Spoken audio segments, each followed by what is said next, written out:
Hello అండి. Welcome to my home and garden. ఈరోజైతే మన వీడియోలో పాలకూర గురించి తెలుసుకుందామండి. పాలకూరను మనం ఎలా ఈజీగా పెంచుకోవచ్చు అని. మనకి ఆకుకూరలు ఆరోగ్యానికి చాలా మంచివండి.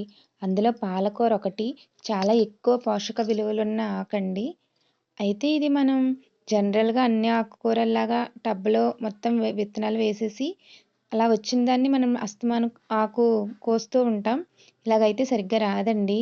మనం ఒక పద్ధతి ఉందండి మనకి. మనం ఆహ్, వంగ, టమాటా ఎలా నారు పోసుకుంటామో అలా నారు పోసుకొని ఒక్కొక్క మొక్క విడివిడిగా పెట్టుకోవడం వల్ల మనకి ఎక్కువ ఈల్డ్ వస్తుంది. ఆకులు కూడా చాలా వస్తాయండి. అలాగే మీరు గమనిస్తా ఉండొచ్చు నా వీడియోలో ఎక్కువ మొక్కలున్న టబ్‌లో చూడండి ఎంత చిన్నగా ఉన్నాయో ఆకులు. ఎక్కువున్నాయి ఇందులో మొక్కలు. నేను ఇందులో నారు పోసానండి.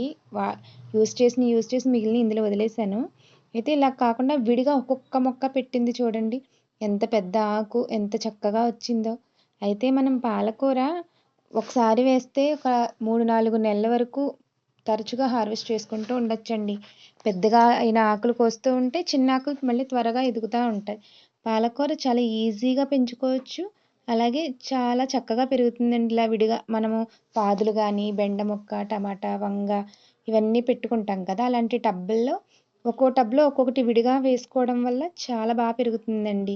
ఇదొక మంచి పద్ధతి పాలకూరకైతే. నేను 3 ఇయర్స్ నుంచి ఇది ఫాలో అవుతున్నానండి.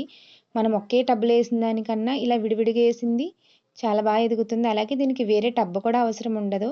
అన్ని మొక్కల్లోనూ ఒక్కోటి పెట్టుకోవచ్చండి.